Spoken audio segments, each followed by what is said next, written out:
what you want, when you want it, where you want it. This is The Mesh. Foot Candle Films. Film news and reviews from two guys who really like movies. This episode is brought to you by the Foot Candle Film Society. For a schedule of upcoming screenings and membership information, visit the Society's website at www.footcandle.org. Hello, everyone, and welcome to Foot Candle Films here on the Mesh.tv podcast network. My name is Alan Jackson. With me, Chris Fry. We are the directors and founders of the Foot Candle Film Society and the directors of the Foot Candle Film Festival. Yes. We just finished a few weeks ago. We have a little bit of a hiatus, Chris, of where we don't talk about the festival for at least the next, 3 months maybe? Sure. And then we'll start talking about next year's after that. So we're in a little bit of that break period. So everybody gets a chance to breathe after the festival, and we get back to the habit of just watching new movies and not having to worry about putting them on in any kind of event. Right. You doing okay, Chris?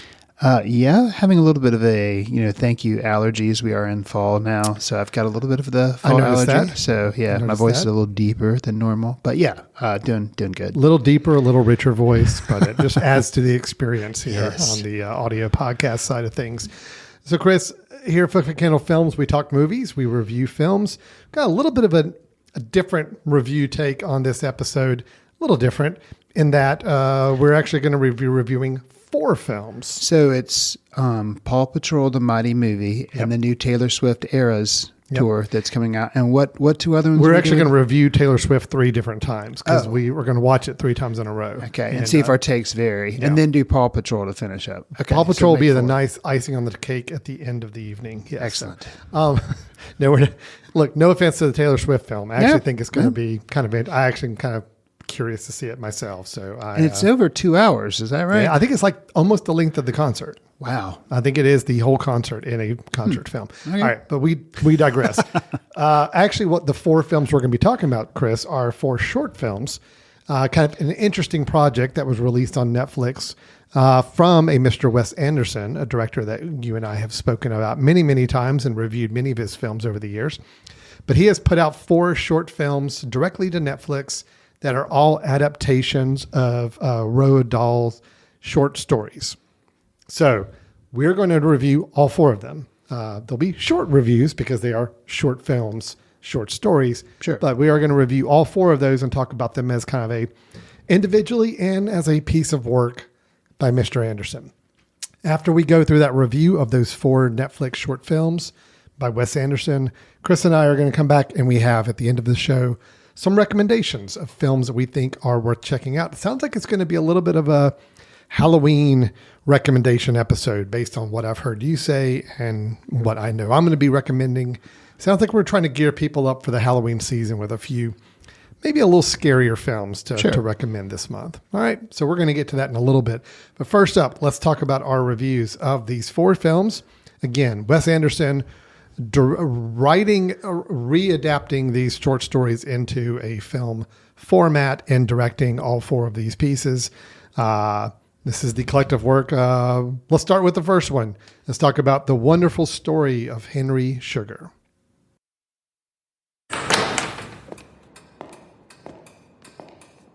Good evening, Mr. Sugar, said the man behind the desk whose job it was to never forget a face. Henry Sugar was 41 years old, unmarried and rich. Strange. The following is what Henry read in the little blue exercise book. Gentlemen, I'm a man who can see without using his eyes. He saw it, I cried. He saw that trolley. This is absolutely unbelievable. I was flabbergasted. Henry Sugar is the longest of the 4 stories. This one clocks in at 40 minutes. And it tells the story of a rich man who goes by the alias of Henry Sugar. Sugar learns about a guru who can see without using his eyes and then sets out to master this skill in order to cheat at gambling. Alan, how do you feel about the story of Henry Sugar, and did you find it wonderful? I did find it wonderful. I think wonderful is a good phrase for it. It's interesting. I almost wonder if this 30-minute format and Wes Anderson getting to go with all of his visual flourishes and all of the creativity he wants to throw at the screen and putting it into a 30-minute format might be the magic formula for Wes Anderson. Not to say that I mean, I definitely like his feature films. And of course, even his last one, Asteroid City, I'm a big fan of. But I think some people could argue that maybe it just feels a little longish at times, and it just kind of spins its wheels at times and spends more time in the visual flourishes than it does actually advancing any kind of story. Here with the wonderful story of Henry Sugar, we have, I feel like, a wonderful story told in just the right amount of time and with just enough of that the visual creativity that Wes Anderson adds to the mix, using a building of sets and decomposing of sets, costuming, multiple people playing multiple parts at times. I mean, just a very Wes Anderson experience added to a story that fits his style. So this worked really, really well for me. I enjoyed this quite a bit. Benedict Cumberbatch kind of playing one of the lead roles, although you could argue that Ralph Fiennes, as, quote, the narrator, as Roald Dahl himself in a way, spends just as much time on screen too. But again, it's not about the lead. It's not about who's got the most screen time. I mean, it's a true ensemble. I think there's 5 or 6 actors that kind of are going to be making up these 4 films we're going to be talking about. And I think all of them are featured in here.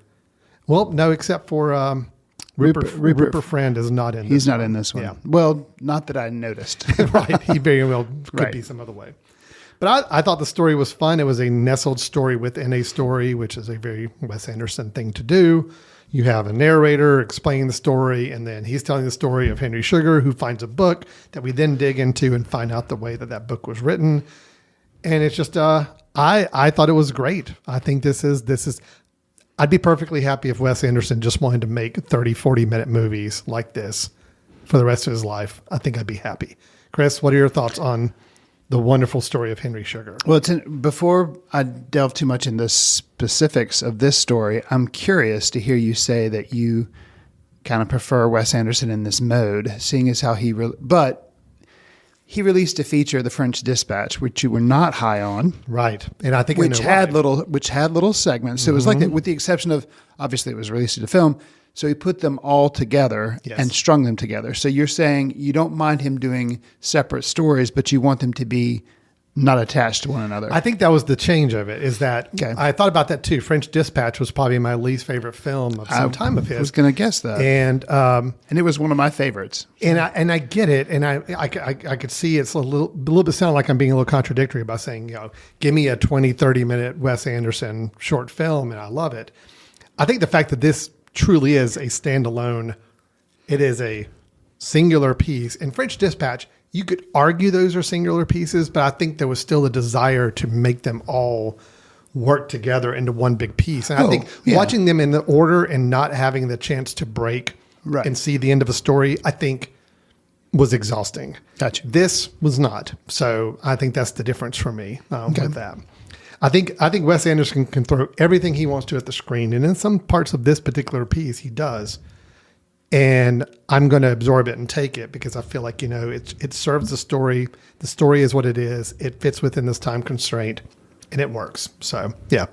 But your thoughts? Yeah, I was, this was Benedict Cumberbatch's first foray into the world of Wes Anderson. And I felt like he just slid right in and just took off running and was amazing. And something that, I'd have to go back and look at all of Wes Anderson's films, which I don't have time to do. But yes, there's been narration, but as far as like narration direct to the camera, I think that is kind of a first for this series of shorts, or definitely the amount. If it's not a first, it's definitely the amount, because Cumberbatch, actually Roald Dahl starts, Fiennes starts a little bit, he talks a little bit and direct addresses, but then when they get into the actual characters moving around, they still do. Yeah. And it has a very theatrical feeling where it's like they give stage directions, like I exit to the left and then I do this and then he said and she said. Like they give all the things that are extra outside of dialogue. They speak them aloud. And I thought that was very interesting, but man, it's like Cumberbatch is like he was born to do it, He and like was really good.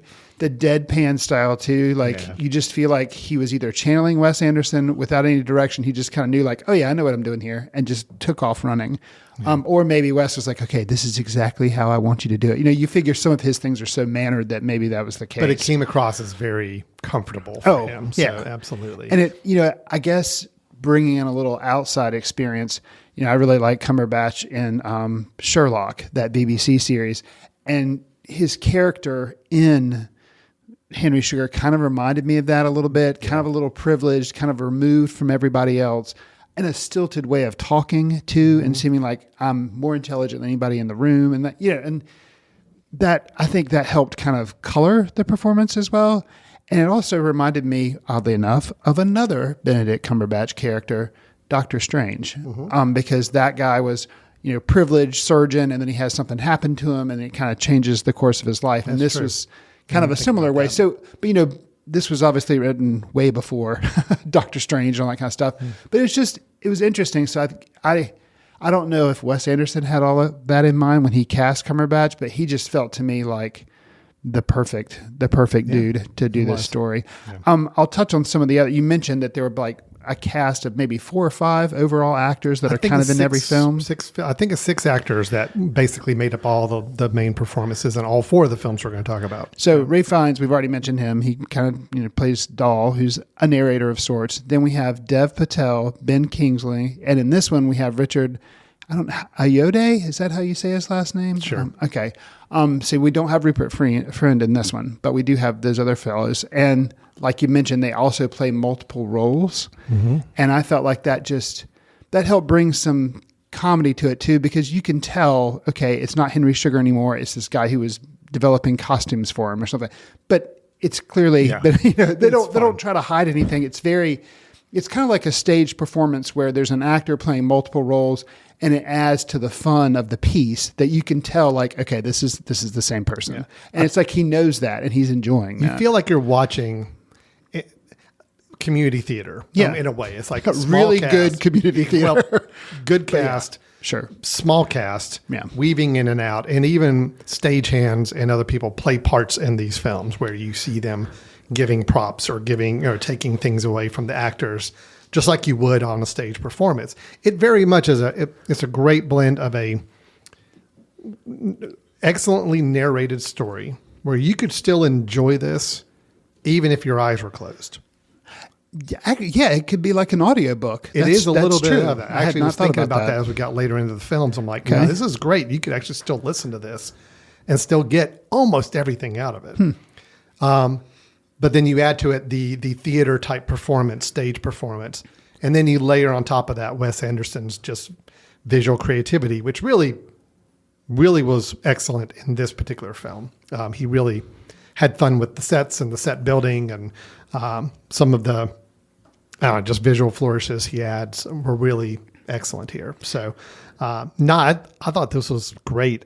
I mean, if I've got to give one complaint. Okay. I don't know if Dev Patel's quite operating on the same Wes Anderson level that the rest are. I didn't feel it. Okay. I felt he was more playing the part of a Wes Anderson character as opposed to actually being one. It felt a little forced, felt a little, I don't know, exasperated. I don't feel like it fit quite as well for me. He was a little more exhausting to deal with on the screen than the others. I don't feel like he fit that glove quite as well. As are you mentioning specifically in the first short of Henry Sugar? Well, and even in another short we'll get to. Okay. I feel like he's. And again, I hate being critical of it, but we are critics. We have to kind of say what doesn't work for us, and I don't think his performance in either of the 2 films that he was really prominent in quite worked for me. I disagree. Okay, fair enough. And we'll get to some of that later. But I thought everybody else was solid. I thought Ben Kingsley was great in this. Having just seen him, you and I watched for the Film Society. Yeah. He was in a film called Jules that we didn't review here on the show, but that was kind of neat to see him because I hadn't really seen him in a while. Yeah. And then to have him pop back up in these, it was like, Ben Kingsley, you're a good actor. Yeah, You know, he's very it was good. kind of, Yeah, it he's was great. nice. No, everything was great. Again, I liked the story within the story element that played out here. It never got too complex or too overly complicated for me to where I felt like it was going to just lose itself in the story. Just when I thought it was starting to get a little too deep down into a story within a story, it pulled right back out, kind of reset and let you know where you were in the story. And it ended nicely. Yeah. I think it had a really good ending. So I would overall, agree. it was a perfect piece. I mean, it's like 30 minutes of wonderfulness from the wonderful story of Henry Sugar. So yes, big fan. Did like this quite a bit. Last question before we move on to the next one. I'm curious, did the music or score in this one remind you of anything else that Wes Anderson had done? I honestly didn't pay much attention to the score. I don't know what to call it because I'm not versed in like a lot of musical terms, but the music that it reminded me of the most, and I don't really recall the music from the other three shorts, but with this one specifically, it kept reminding me of the Grand Budapest Hotel. And it's like this kind of like, it's not yodeling music, but it's like you have this like, I don't know. It just, the music reminded me of Grand Budapest Hotel. Now, could it have been because the number of sets they kept moving between, and instead of like, Grand Budapest had the different kind of sets that it did. And so maybe that's what referenced, but I just thought the music was interesting and kind of stood out in this one, which didn't in the other three. So I thought that was interesting. But Yeah. okay. Well, that is the first of 4. So Yes. again, as we're saying, Netflix released all 4 at the same time. They are 4 separate films on Netflix. So it's not like Right. you play one, it just automatically plays the other 3. You've got to go hit You the other 3. might and have watch them. trouble finding them, Yeah. which I did. And this was also the longest one, the one Yes. with the Henry Sugar story. So Right. let's move on because we've got 3 others to cover. They Sure. were all 3 shorter, but still very About much half as long. Half Yeah. as long, but they were also all adaptations of short stories by Roald Dahl as well. So let's get into the second one they released. It's called The Swan. This is a story about a small, brilliant boy that's being tormented by 2 larger, idiotic bullies. And that was IMDb's description of the bullies. I did not add in the idiotic that was there on their description. Gotcha. But this film is interesting. It's basically Rupert Friend as the narrator, who Still yes. does that whole style of saying stage directions and Yeah, still kind of explaining what's happening. This to me was the most, it was the most narration driven one where yes, there is visually, there's some acting out of what's happening, but I'd say 75% of the time you're really just watching Rupert Friend on screen narrate the story. Right. And as kind of, we can't help but reference other shorts, and I'll reference Henry Sugar because that one came before this one, predominantly being narrated by Cumberbatch, but other people talk at times And and there speak. were a lot more sets and a lot Yes. more scenes and a lot more all that. This was a much more stripped down. And I'm Yes. not sure if anybody else spoke. The than young Rupert the Friend. young boy, The there's little a young boy did. boy that Okay. kind of represents the young boy in the story does Right. speak a couple of times. Okay, but that's not it. but not a lot. No, Yeah. there's no like lines of dialogue. Right. It's maybe sounds or exclamations coming from them. No, this is Rupert Friend narrating this story. And, visual wise, it all takes place in just a couple of simple settings. There's a great visual motif of him walking through this long, Like what a is- wheat field. yeah, type like a thing. wheat field, a path cut in a wheat field where most of the story takes place. But I will tell you this, Chris, I will have Rupert Friend narrate anything for me going forward. Actually, I want to see if I can cut up a service where if I have news stories I want to listen to in the morning, I want him to read them out to me as a podcast. I enjoyed his narration quite a bit in this film. He's also someone we have not seen do a Wes Anderson before. So it was the first time on that. I think he nailed it personally. I thought he was great. The film itself, I didn't feel like there's a whole lot more to talk about it other than it's the story and it's the narration. That's really what this piece is. There wasn't a whole lot more beyond that. I still appreciated it, but I'm also glad it was kind of the length it was. I didn't feel like it needed any more to it. So what's your thought on this one? So it's interesting. I with all of these shorts, because they are so short, and I watched them all when they came out, and then when I knew we were going to review them today, I rewatched them on purpose. So I've seen all of them twice. The Swan, I think because I caught it right after Henry Sugar, and I guess I'm more of a Cumberbatch narration person than I am a Rupert Friend narration person.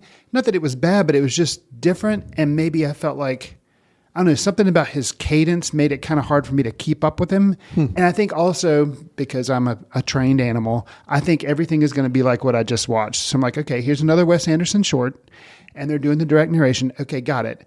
And I thought that eventually it would be handed off or other people would talk. And when it didn't happen, I was like, wait, okay, so what's happening here? And he did, he would imitate voices of other characters, which was fun, but it was also kind of jarring because I'm like, and drop names. I'm like, okay, now who is that and who is saying what? Because it was just a different way of doing it. Now, when I watched it the second time, it flowed. Of course, I knew how everything was going to play out, but it just seemed to flow a lot better for me, and I could appreciate it. And I think, it's not Rupert Friend, it's me. I think it just kind of took me. I was like not expecting it, I guess. Yeah. And it was also interesting too. The first one you talked about with Sugar, there was a lot of dense sets and very, just very imaginative and really well.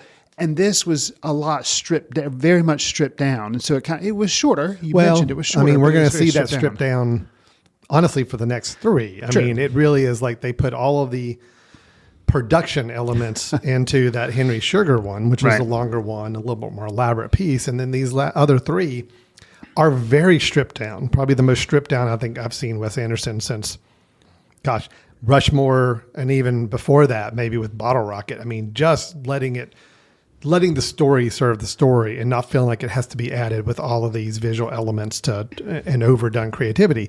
Now, there's creativity for all of these shorts, but it's definitely a stripped down version that I don't think I've seen from Wes Anderson in many, many years.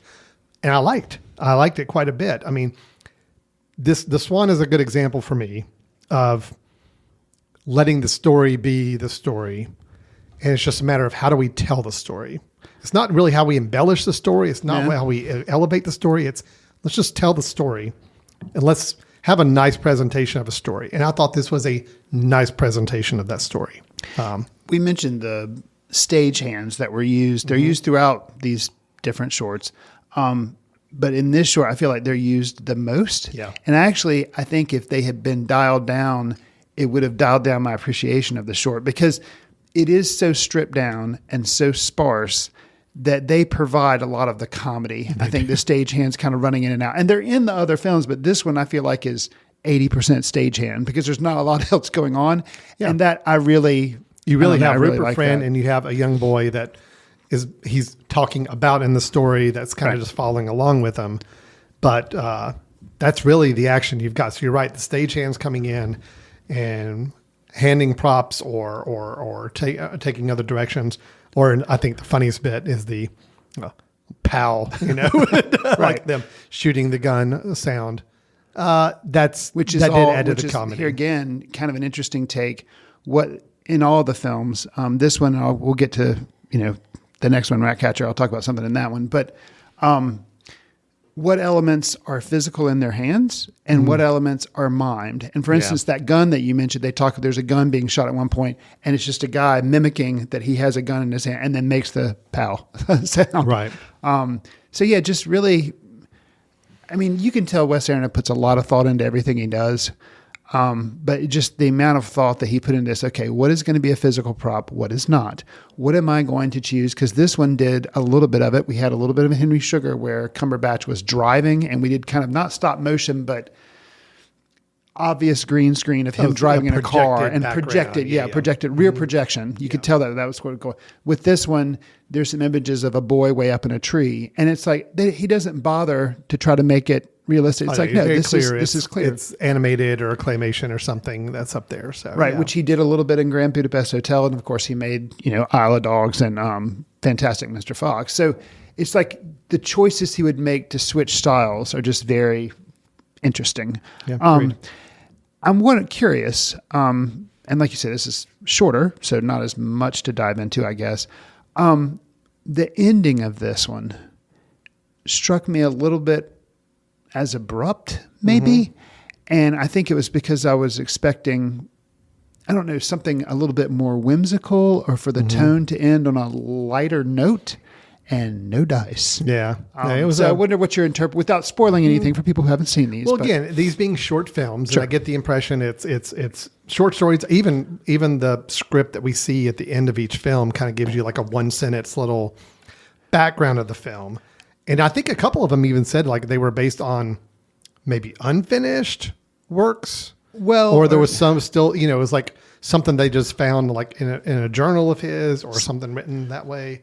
So it makes me wonder if like some of these are kind of a little intentionally abrupt and they're just, this is the story. This is the way he ended it. And that's the way there we're it going to is. show it. That's it. And I hope you spoke, okay, there again, that they also did, I think at the end of each one of these, they kind of put these little handwritten. They did. I really hope that's Wes Anderson's handwriting. Now, something to take away as a negative, kind of hard to read. I don't know what handwriting grade the person would have gotten, but I really hope that is his handwriting because it was it was really interesting. And like, it's like, okay, here's my director's note. And I really hope it was his handwriting kind of scribbling down the comments. we're talking about the end of each film, kind of a slate comes up of a script, handwritten script. That Looks just is like handwritten. a little line of history of that short, that story that they just adapted and any background information, which I thought was really nice. It was good little touch to it. Yeah.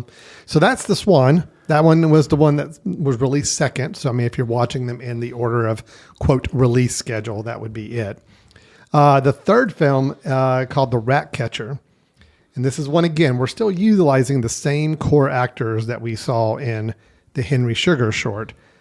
This one, and also in The Swan. This one, we have Rupert Friend is in it.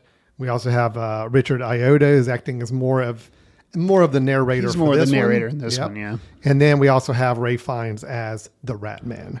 And so, Chris, I'll go ahead and tell you with this one, just to kind of jump right to it. This is probably my least favorite of the four, I'll go ahead and say. Even though I think it has one of the best performances in it, which is Ray Fiennes as the Rat Man. Yeah, I think when we finish doing these four, we need to rate them. We need to rate them. Okay. I'll say that this is probably my least favorite because I appreciate that it was super stripped down. Yeah. I mean, it really is for the most part between 1 and 3 people on screen talking. Yeah. That's it. Yeah. Other than a stop motion animated rat that we get at one point. Mm-hmm. Otherwise, it is the least visually interesting film that I think he's ever made. But it hinges on a performance. So you're saying and it's less interesting than The Swan. I'm not saying less. I mean, definitely less visually interesting. Okay. I mean, The Swan was already pretty stripped down. This Sure. one goes even further stripped down. It does, yeah. So okay. visually interesting, least. Okay. I liked the story, and I really like Ray Fiennes' performance. But I felt like there was some things missing in the storytelling elements. You mentioned in the Swan the intentional choice of what's going to be a real prop or item and what's not. What's going to be pantomimed or imagined. Imagined. Right. And so the imagined things in this one didn't work for you as well? not as well as they did in the Swan. So, which was a little disappointing because there is a particular moment where they're setting up a very physical, visual thing. And look, I didn't need to see it. Okay. But I felt like there was like, boy, there was just, but then why spend time showing me this animated rat? Right. That I didn't feel like was necessary at all. I'm like, I felt like they could have done away with anything visually and just kept it all. Anyway, the balance didn't work for me as well. I did like the story, and I really like Ray Fiennes' performance. I'll leave it at that. But otherwise, the short left me a little wanting out of the whole mix. So, yeah, that's just my take. What's your thoughts on The Rat Catcher? So, and by the way, the plot of this is, I didn't even mention that. I just went right into my review. Sure. In an English village, a reporter, played by Iota, and a mechanic, played by Rupert Friend, listen to a rat catcher, who is Ray Fiennes, explain how he's going to outwit his prey because supposedly there are rats there's an everywhere. infestation There's a of rat rats. problem, and Yeah. he knows the rats, and he is going to explain how he's going to catch and outwit these rats. So that's the story. Yeah. So, Chris, what are your thoughts on this one? So we'll get to the ranking of, of the four later after we finish the last short. But yeah, this one was, I felt like there wasn't a whole lot to it. I mean, it's called The Rat Catcher, so you kind of know what it's going to be focusing on, a guy who catches rats. And but what made it worth watching, as you already mentioned, was Ralph Fiennes playing the character, because it's like he was playing an outsized character from a Harry Potter movie. That's what it felt like. He felt like he stepped out of a Harry Potter movie and came right into this and just had a blast with his motions, with the way he would sometimes address the camera, and just how he looked, the makeup and everything they did to him.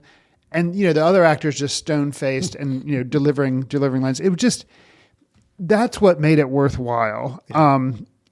And it just, I don't know, it was an interesting little tidbit, but then not much more than that. I will say, however, we talked about with Sugar how some of the references, or some Benedict Cumberbatch kind of made me think about other roles of his.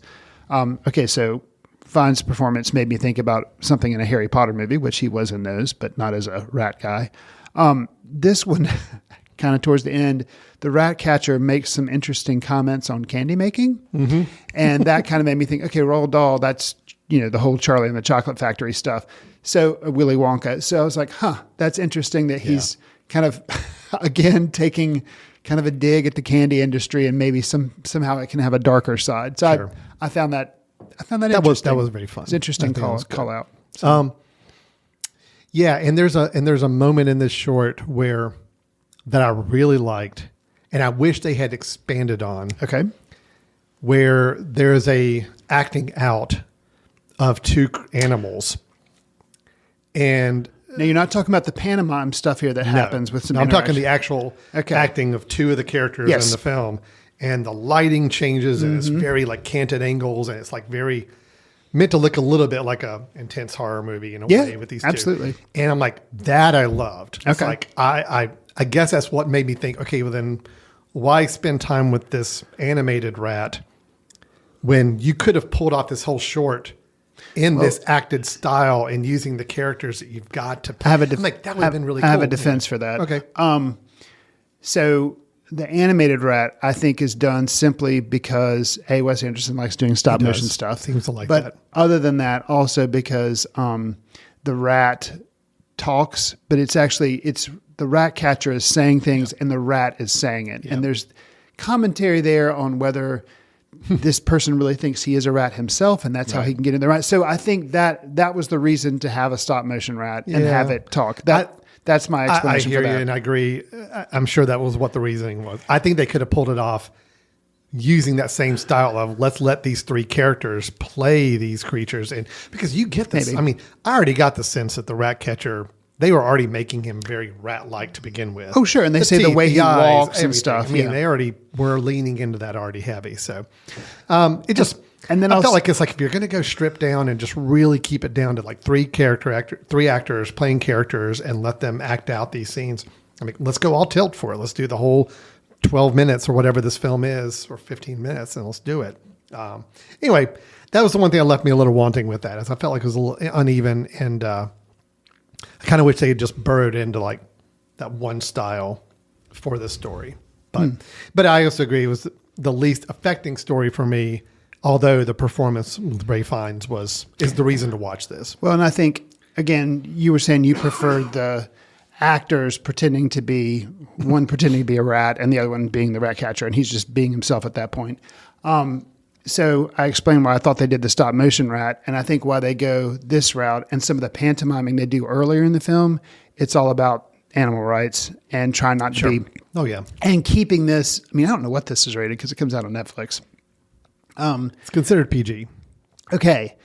If they had used real rats for the latter part you're talking about. Well, I didn't want to see anything real. No, that's the thing. I was happy not seeing any real animals. I love the fact that the rat man has two rats in his pocket. Was the personification of the rat. And if he reaches in his pocket and holds out an empty hand and said, here's a rat, I'm like, cool, got it. Okay. So then it's like, well, then don't pull out an animated rat and do that over here. I was totally cool with just imagining a rat in your hand. And I'm totally cool when he and Rupert Friend kind of become adversaries in a little acted out part of this conflict between the rat man and the rat. I'm like, I'm cool with that. Is what I want to see. That is great. So I will say a little part of me, the first time, because like I mentioned, I watched both of these or all these films twice.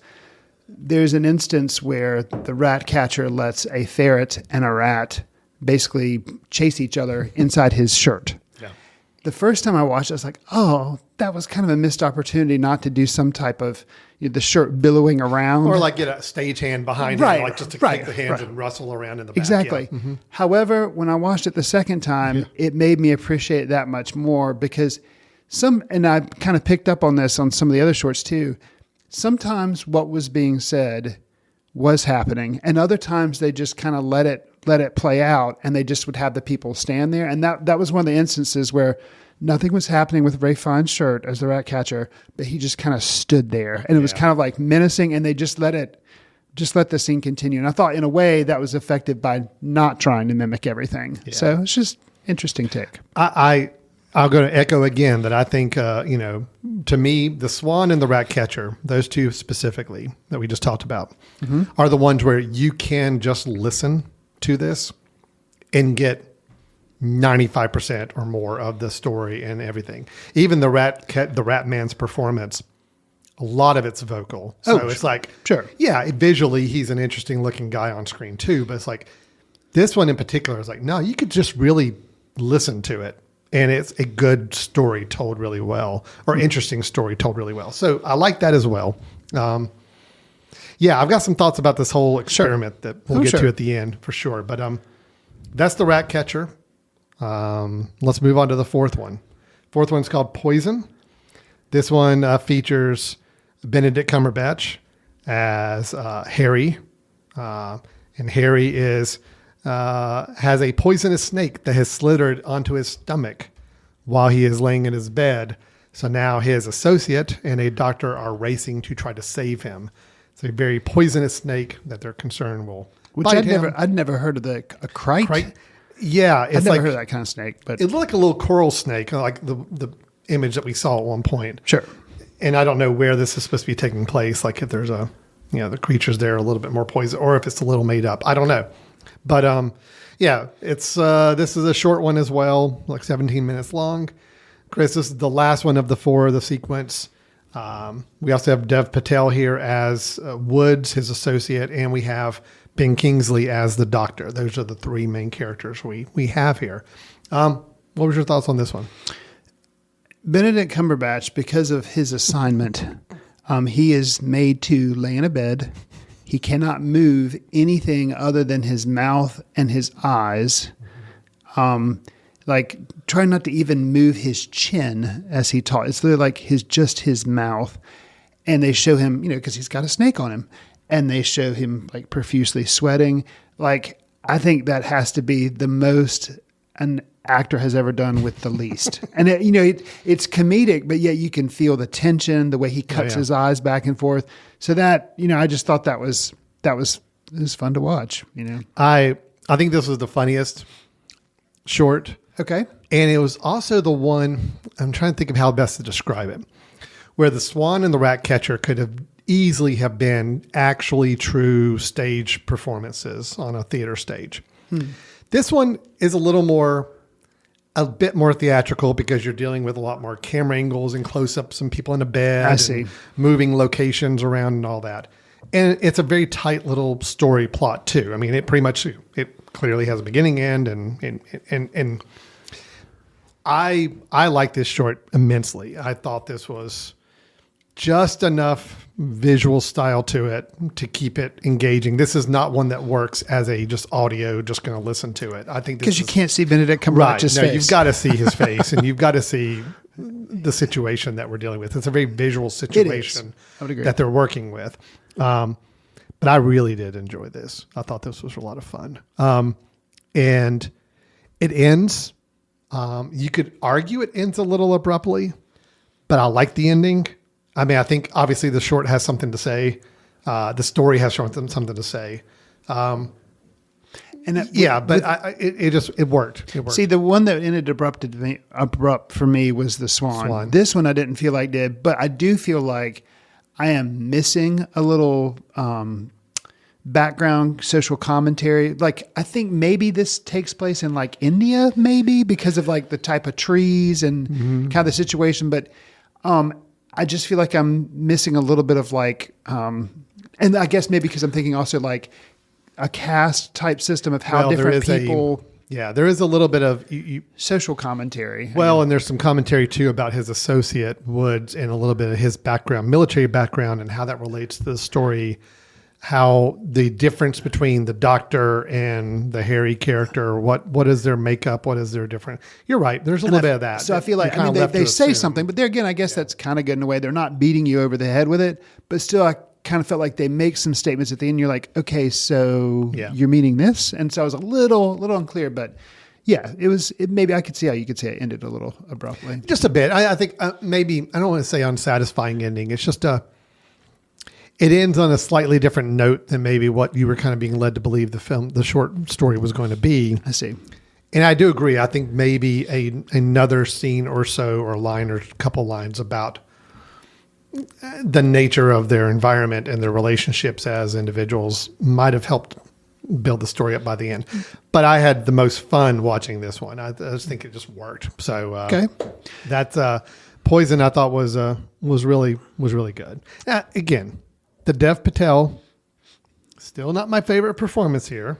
Alan hating on Dev. No, I'm not hating. I'm just saying, when I'm comparing him against Cumberbatch and Fiennes and Kingsley, I'm like, Patel, I just don't feel like, I didn't feel like could quite carry it as well. So that's my only drawback. My only criticism at any of these 4 films at this point is just that. So moving on to, now that we've discussed all 4, what would you say your ranking would be for them? My ranking. So I'm going to say The Wonderful World of Henry Sugar's first. Okay. Just because I did really get engaged in that story. I think obviously it was the most Wes Anderson-ish of all 4 visually. Having a lot more room to play with. There was obviously a lot more production work put into the film. Benedict Cumberbatch was great. So I think he made that work. That was my favorite, just because I think it had the most going for it, and it was the most engrossing to me. Might have been because it was the longest. Might have been because I felt like they put more money and time and production into it. Sure, but it did work for me. Okay. You want me to go on through my list and then it's just 4. So Poison was number 2 for me. Okay, just because I did have the most fun with that. I agree. I could watch Benedict Cumberbatch's face trying to give directions to his associate or reprimand his associate without moving his face. I could just watch that all day long. So that was fun. Poison, I thought, was a really just fun little short. I liked it better than the other 2 I'm going to mention, only because I felt like it just had a little more visual storytelling to it, which I liked, and I was kind of looking for at that point. Beyond that, I say The Swan is number 3 for me. The Swan and The Ratcatcher, again, I liked the stripped down version of these 2 films. I liked how simple they were, that they were more focused on the narration and the storytelling than they were everything else going on around it in the scene. The Swan, I really like Rupert Friend's narration. I like the story in general. It had just a little bit more going for me. The Ratcatcher, again, I liked. It's just the 4 is my least, and it was mainly buoyed by Ray Fiennes' performance there. So sure, that was my 4. Where do you stand on this? So definitely Henry Sugar is up at the top. Yep. And I would say Ratcatcher is at the bottom. Okay. So the thing I struggle with is the Swan, especially the first time through the Swan, just really, I don't know. I think because it was expectations coming off Henry Sugar. Mm-hmm. And so it just seemed kind of slight to me, and I didn't really get in groove with Rupert Friend's narration. But I think, and then, Poison Light. So I think I'm going to end up saying it's the same order. Okay. But I think Poison and the Swan are a lot closer after a second run through. Okay. Because of I appreciate the Swan better, and I think I think a lot of it also has to do, I don't know, maybe I'm just the frame of mind I'm in right now, but Henry Sugar is an uplifting kind of positive tone. Poison, I mean, it doesn't end on it's not dark. Let's just leave it at that. It's not dark. It has a little more critical things to say, but it doesn't end on a dark note. But Ratcatcher and Swan, because of the, they have a tone, and especially the Swan is, I feel like I think that was the other thing. The first time too, I was like, whoa, that's really jarring. So I don't know. It's tough for me to say which I like better, Poison or Swan. I think because I'm kind of a softie, I'll go ahead and say I like Poison better. So I guess my ranking ends up being the same as yours. Okay. Yeah. With not saying that either of them are bad. And I'll say I will say too, because you kind of alluded to, I was giving you a hard time because I like French Dispatch and you weren't as high on it. But you're not saying it's like terrible and like garbage or anything. No. I feel like Henry Sugar is the best thing Wes Anderson's ever made. Wow. Yep. Now, there again, I'm not saying throw all his other stuff in the garbage fire. Sure, but something still. about, even though I like French Dispatch, something about condensing it down. And I never felt like it was too much, like too much stuff was flying by me, or Cumberbatch was talking too fast that I couldn't get what was going on. The imagery and everything in the scenes, the way it was like you were watching a play because they would have like different scene or scenery fly up and down, like you were using a fly rail in a typical theater. And something, the first time through, I didn't see what they were doing. And I was like, oh, wow, that's how they did that quote unquote special effect without any CGI. The second time I watched it through, I was aware of it, but that only increased my enjoyment. And I'll say it's the effect of levitating. Oh, right. Yeah. And they use and it's so like, that is all. And it's like, okay, Wes, hats off to you, sir. Yeah. Because it's like, I could fake that with CGI and it would be like, you'd see somebody levitate. He's like, nope, I'm going to do this just because I think it'll be cool. And he's right. It was. So I really think this is Wes Anderson distilled at his best. I think if you don't like Henry Sugar, then you probably don't like anything Wes Anderson has done, because I really think I'm with you on at that. his peak game. That's why I tell you, I think something about the fact that it was the length, the focus on the story, but allowing Wes Anderson to use his own inventive style to help accentuate the story. Got you. It's a perfect formula. That's why I said at the beginning, I do think this is a perfect Wes Anderson formula. And yet, I wonder, going back to like the French Dispatch, if you were to take those stories and separate them out, break them out and let them stand on their own and let them be their own thing. If I were to watch that in that format, if I would feel like they were better, because I think there's just something to that. I'm curious about the choice to release these as 4 completely separate films, meaning 4 thumbnails on Netflix. You got to go find them. Sure. Even when I had to go look them up last night, and like I knew I was watching them. I'm like, okay, I found like in the trending now, like one of them was up there, but not the other 3. I'm like, all right, I gotta go find the other 3 and search for it. And they don't pop when you finish. Usually Netflix will pop up something that's similar, like, hey, you want to watch this? They didn't do that either, at least for me. So you really have to be intentionally looking for these. Right. The decision to make them 4 separate film releases versus taking it as one and saying, okay. Buster Scruggs it. And even, I mean, whether it even needed bookends or not, just say, all right, here's the first film, Henry Sugar. All right, that's done. Now here's the second film, But again, I almost wonder if that kind of putting it into one singular piece kind of forces you to think, how are they connected and what's the overall arc of things, whatever. I like the fact that it's all 4. It's like, nope, they are their own thing. The only connective tissue is the writer of the original piece, right, and Ralph Fiennes as the stand-in for that author and kind of the overall narrator. But there's no other connective tissue. I mean, you could watch these independently and that's it. So I like that. I think something to not to say Wes Anderson can't write original screenplays, because obviously he can. He does a really good job with that. But something about him adapting, I think he's found like his perfect like spirit guide or whatever, as far as like, influence, because Fantastic Mr. Fox, just great. And it's like him and like Isle of Dogs, still good, but something about him using Dahl's words and phrases and him doing that here, it's just like he was made to translate his stuff to the screen. This type of work would not work with just any short story by any other author. I mean, you can't take a Stephen King short story and turn it into this kind of piece and make it work. Although I wouldn't mind seeing Wes Anderson do that. But I mean, I think this more theatrical stage performance version, but yet with a lot of creative elements floating around it. It works more for Dahl's work for sure. Sure. I'm gonna go on a limb here and say I would be perfectly happy and satisfied if Wes Anderson announced tomorrow that from here on out, I am just taking short stories written by either a Dahl or other similar authors, or maybe my own short stories, and putting out these kind of short films that are more of this. Because if something about, you're right, the Henry Sugar, the format, the length, the stuff, it just worked. And I actually think that I'm going to be as bold to say that if this were marketed more effectively and more people could see these films and connect with them, I think it could actually start to get people thinking more about short films and how effective they can be. Economy and storytelling. And not thinking about every movie having to be, 100+ minutes. Right. Because again, I'm going to watch Henry Sugar again. That was great. It's 30 minutes. Like, bring it to me. If you want to knock out a Henry Sugar every 6 months that I get to see online, go for it. I am happy with that. I think, I agree. If it was marketed differently, it could kind of cause a shift in how some people think about short films and the exposure they get.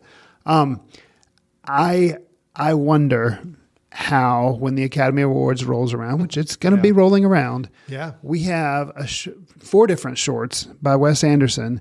We have a short by Pedro Almodovar. That's, I can't remember the name of it. But it has, what's his face? Something Ethan of Hawke. Life. Strangers, or no, I can't remember. But it's a cowboy film. It stars Ethan Hawke. Hold on. I'll, and Pedro Pascal. yeah. And so I would hate to be a maker of short films that is not a Pedro Almodovar or a Wes Strange Anderson. Way of Life. Strange Way of Life. Yeah. And be, hoping that this year I would get noticed for my work in the short film category.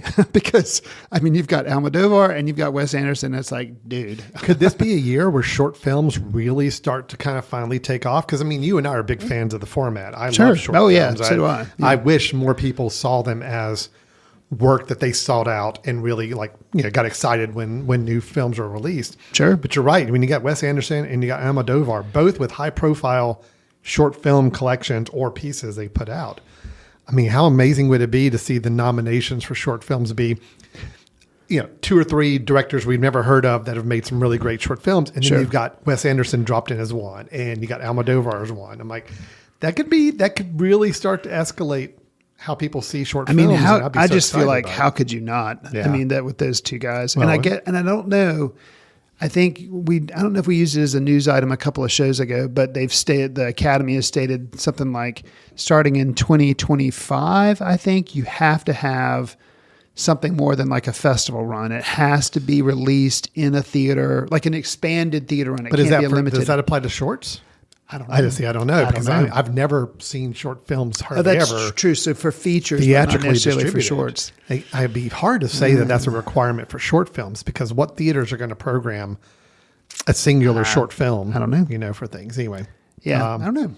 Interesting. I think this was an interesting experiment. I'll admit, when I heard it was coming right on the heels of Asteroid City, I'm like, okay, so is this going to be kind of like some leftover projects that just to kind of do? And I'm like, I could argue that Poison, The Swan, The Rat Catcher, were simple, easy things. Hey, I want to put this together. It would not take very long to do. It's very easy to put together. Henry Sugar, though, that was a production. So I think collectively this was a very big piece of work here. I was curious and had done just a tiny bit of research that apparently he'd been trying to adapt. I don't know about all 4 of them, but I think specifically Henry Sugar for like over 10 years. Wow. And he'd gotten the blessing or whatever from the Roald Dahl family. So I guess maybe bought the rights or whatever. So they said, okay, you can do that. And then Netflix bought, I guess, everything from the Dahl family or the Dahl estate. So then basically he was going to have to release it on Netflix, because either that or just say, I'm not going to do it, Yeah. But he had been working on it for so long that's how it came out. But yet still, as closing, I revert about your question. I'm curious, was it a Netflix decision to say 4 at a time instead of Buster Scruggsing it? Or was it a Wes Anderson thing to say, nope, I want these to stand alone? I'm curious what the thinking was there. I am too. And if it was on some other platform other than Netflix, I think the 4 standalone individual films would work a little better. But Netflix is just so horrible at trying to find things and I've heard people complain about it. I've never really experienced it myself except for this. Yeah. And I was just like, wow, this is astonishingly bad. It's tough. So, yeah. Well, that is the 4 films that Wes Anderson has released on Netflix, all short films, all based on the works of Roald Dahl. I think I love what he did with this whole body of work, this whole piece. I think some pieces worked better than others, but overall, I still think it was even the pieces that didn't work as well for me. I mean, that's the beauty of short film. It was really, they were only like 12 or 13 minutes because Netflix puts on like several minutes of their own credits at the end of every film, and Also, along with the film credits. So, okay. yeah. Also, something I'll mention too. Is it the power, which makes me think Wes Anderson has his way, because he's like, nope, you're going to release these as 4 separate. And I don't recall ever seeing a next Netflix film that had the big in logo with the dome, had the logo, did not have the noise Oh, on interesting. any of the films. So it was like you saw the logo, but it was all silent. And then you have his logo, the Indian paintbrush, also silent. And Didn't then want the dong. right. And I think that's like, Netflix he's the like, dong. and he's like, I will not have it. Because it they're like, was silent, okay. even with his Indian. Indian paintbrush. Indian paintbrush was a silent production logo that came up as well. Yeah. Interesting. Well, So it's like, that's the power of Wes Anderson. I guess so. All right. Well, they are all available on Netflix. If you have a Netflix subscription, you can watch any or all 4 of these films right now. If you can find them, just do a little searching. Right. I honestly, you do a search for Wes Anderson, and you'll find them easier. That's probably the best way to do it. But Sure. they're somewhere in that mix of new releases if you look around. Okay, Chris. So let's take a quick break, and when we come back, I know we've got some recommendations of films to make. You're listening to Foot Candle Films here on themesh.tv, and we'll be back in just a moment.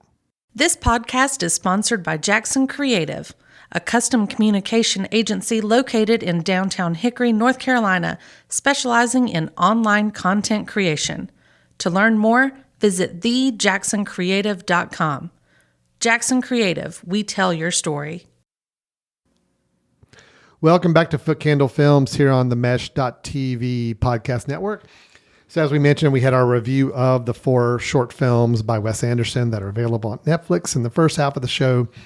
Here in the latter half of the show, we mix it up from time to time. Sometimes we cover some news items. Sometimes we do recommendations. Sometimes we talk about some trailers of films coming out. I think we made a game time decision, Chris. You are changing. You are not going to do a recommendation. Correct. You are going to tease us with a trailer. Is that right? Yes. Well, let's do that then. So let's, from time to time, we like to dip in to find out what trailers have been released for films that are going to be coming out soon. Maybe ones, projects we've heard of and we're excited to see the trailer for it. Or sometimes it's a project we know nothing about and the trailers are going to be our first taste, our first little morsel of that film. So Chris, I understand you have something you want to share with us on this, this first one. Yes. So A24, a studio which I really, really like, and they do choose interesting films. This week, they released a trailer for The Iron Claw, which I knew absolutely nothing about. So I'm curious to hear your thoughts. I don't want to say too much about it before we hear a little bit from the trailer. But so this is an upcoming film, The Iron Claw. I will say it does star Zac Efron, if that piques your interest, which I'm sure it probably does not. Zac Efron. Okay. Yes. All right. I'm curious now. Sure. So let's hear a little bit from the Iron Claw trailer. Ever since I was a child, people said my family was cursed. Mom tried to protect us with God. Pop tried to protect us with wrestling. He said if we were the toughest, the strongest, nothing could ever hurt us. I believed him. We all did. Okay, so Chris just shared the trailer for The Iron Claw. That's the name of it. A24 film coming out. Zac Efron. And then we have also the actor from the TV show The Bear. What is his name? Okay, it's 3 names, Jeremy and then White, but I'm not sure about what the middle name is. Okay, we're going to go with Jeremy White. Okay. But there is Sorry, a middle everybody, name. Everybody listening. Is it Alan? Jeremy Allen White. Everybody listening probably knows who we're talking about. Yeah. Lead actor from the Bear. Yeah. Yeah, that looks great. So A24 is releasing a based on a true story film about wrestling December 22nd. Now, if you told me based on a true story about wrestling released December 22nd, I'd be like, okay, I guess if I'd done my job as like a teasing thing, I should have set that up and be like, okay, Alan, how excited are you? Yeah. A wrestling movie based on true story coming out December 22nd. You'd be like, no. Well, it depends. However, I would have asked the question, who's making who's it in or it? who's distributing it? So that would be the question. So who is the director of this? I don't know. Okay. It's not a known director. Not to us. They did not tout it heavily in the trailer, so I don't know. We could take a look here for a second, but I'm really curious because Zac Efron playing this role and Jeremy Allen White playing the role too as brothers. And it's just, I don't know, something about it makes me think, okay, this is going to be worthwhile. It's an extremely well done trailer. Yeah, the trailer's great. So this is director is Sean Durkin, who did Martha, Marcy, May, Marlene. Okay. Yeah. So that was his. Wow. That was his only other feature film. He did that in 2011. I recognize the name, and that is a very interesting film. Mm-hmm. So it's interesting too because the way the trailer makes you think is okay based on a true story, but it's kind of like a true version of Whiplash, except it's for wrestling. Yeah. Because it's a father being very controlling of his three sons. And you're like, okay. And one bit of trepidation I have is it does look like they do span a good amount of time. So you're like, okay, maybe this is telling me too much. It would have just been good to do an instance. But I got to say, still, I am interested. My concern is I hope the trailer didn't give away too much of the story. There are some elements there I wish I'm like, oh, don't even tease at that. Don't even hint at that. I don't like that in the trailer. But got you. Visually, I'll tell you what was interesting to me is, I mean, I don't know what it is, but the cinematography when you're shooting these wrestlers in the ring. The shots in the ring look so much like what we saw in The Wrestler, the actual Aronofsky film with Mickey Rourke. You know, it's almost like it's a little bit of a being positioned as a early story of somebody that eventually became the character in The Wrestler. But it's just interesting how the shots and the colors and the lighting all's very similar to what we saw in that film as well.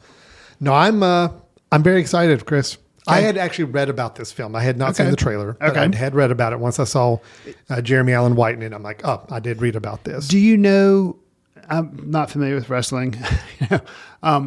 Do you know which wrestling thing it's the based on true story supposedly about? Okay. No, I am also equally unversed in the wrestling world. So I know a couple of names. It sounds like at one point they show a character that looks like, I think it's Ric Flair or somebody like that has on this like extravagant robe and everything. So I don't know if that's... So it says this is the true story of the inseparable Von Erich brothers. Okay. Again, I've never heard of. Me neither. Supposedly they were very prominent in the early 1980s. Okay. So, yeah. Okay, so in the early days of wrestling, this is like I'll throw out some names here. Yeah. Hulk Hogan. Pre-Hulk Hogan. Okay, gotcha. Pre when things got maybe a little more theatrical with the wrestling, possibly. Okay. I think this looks really good, man. I'm honestly excited for it now. So great. Thank you for sharing that trailer. Very, very anxious to see that. Well, Chris, I'm going to stick with the recommendations because I do have recommendations to give. I don't have a new trailer to share. Okay. But I am going to recommend a couple films for people that I was very happy to catch back up with on both fronts. Here being October, my wife and I kind of have a thing where once October 1 hits, it's like, okay, we're watching horror movies, scary movies, whatever it may be. She's much more of a fan of more classic horror films, older films. I am much more in the last 20, 30 years of films I look to and appreciate. So we meet in the middle somewhere. And my recommendation of a film, or first recommendation I'm giving, is one that does kind of meet right in the middle. This is a film from 1968. It is Rosemary's Baby. You've seen Rosemary's Baby, right? I have, yes. It's one where, you know, her enjoyment of these films ends about in the 1960s, maybe close to 70. Mine starts in about the 70s. I'm like, 68. This is like right in the middle. Perfect overlap. This is perfect. We are right in at the crux of our enjoyment of horror movies. And look, Rosemary's Baby, there's a lot of personality driven issues behind this film. You know, it is directed by Roman Polanski, which, you know, Roman Polanski has had his own share of issues over the years and challenges and, you know, however you want to kind of perceive those issues. I know different people have different frame of mind about him as a director or creator, but for what it's worth, it's Roman Polanski directing. And then you also have Mia Farrow as the lead actress. Of course, unfortunately, known way too much now for the drama with Woody Allen than her actual acting work. Sure. So you kind of have to push all that aside and be like, nope, I just want to kind of focus on the film itself. Mm-hmm. That being said, Mia Farrow is very, very, very good in this movie. John Cassavetes, also very good as her husband, Guy, in this film as well. So the story of Rosemary's Baby is there's a young couple. They are trying to have a baby. They're moving into this very old apartment building in New York City. They find themselves surrounded by some very interesting neighbors who start to kind of collect around them. And over time, you start to get the feeling of she becomes pregnant through a very horrific scene in the film. And then that builds into this tension of what's going to happen when the baby is born and what is the role of these other people around her, these neighbors. Everybody who's ever heard of the film knows it has to do with giving birth to the devil's child. And yeah, I'm just going to leave it at that. Sure. Part of the, I don't want to say fun of the movie, but part of the enjoyment is just trying to really understand what is happening.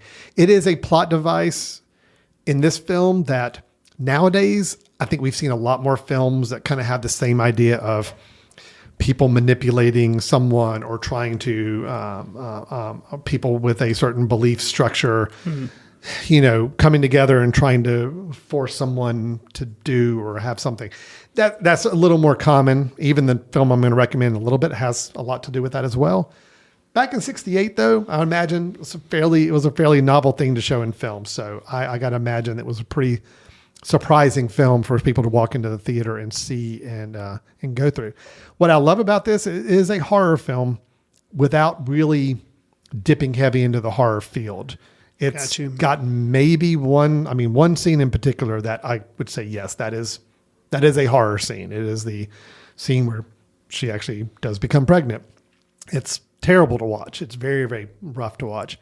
The rest of the film, not really so much. It's all a sense of building of dread and tension and anxiety that Rosemary is going through. Sure. But to me, that's the kind of horror film I really like. So Rosemary's Baby, I think, is great. I think it's a really excellent film to watch in this season. If you can just kind of get past all the personality issues with some of the people involved in making it, which is tough for some people. I get it, Sure. I'm sure there's many people that don't want to support Roman Polanski or any of his work. I try to look at it as like there's a multitude of people who worked on this project, and I want to give them all due respect for seeing the film, even if the one person behind the camera maybe has some issues that I don't agree with or choices he's made that I don't agree with. So that being said, Rosemary's Baby, I think is a great watch and a good Halloween movie that, it doesn't lean heavy into gore and jump scares and violence. It's really about the dread and tension and anxiety throughout the film. Although the one scene in particular is a tough watch. It's a very tough watch. That leads me to, I'm going to give a twofer this month just because it is Halloween season and we've been catching up on a lot of horror films. The other one for me that I mentioned is a little bit of a distant cousin in a way to Rosemary's Baby. Okay. It's one that you and I reviewed, I think, years ago. Did we review it? Or maybe it was before we started the podcast. It would have been 2018. Oh, yeah, definitely. It was within the podcast range. Yeah, I think we did review it. I think we reviewed it. Yeah, we did review it. And it is by Ari Aster, who we know more recently from having done Midsommar and Beau is Afraid. But his first film was a film called Hereditary. Hereditary 2018. It's starring Toni Collette, Gabriel Byrne, and Alex Wolff. Again, I'm not going to go too much into the plot other than just to say that a family that is in the process of grieving a grandmother who just passed away are being haunted by tragic and disturbing occurrences. And I will say there is enough of a similarity with Rosemary's Baby by the end of the film. Again, I'll leave it to people to watch to kind of see the connections there. But this is a film I think even though I want to say Ari Aster might be slightly diminishing returns since this first movie, it's a masterful horror film in my mind because it has just the right moments of shock and disturbing moments, but also this impending dread and tension, just like Rosemary's Baby. You just don't know where it's going, but you know it's going somewhere bad. And that's the whole thing. I will call out the film and say that it's not big on jump scares. It's not big on, trying to just shock you into fear. It's more of the things not always being said or visibly seen. In particular, there's the use of darkness, and images and things that you see in that darkness are more upsetting than anything else in the film.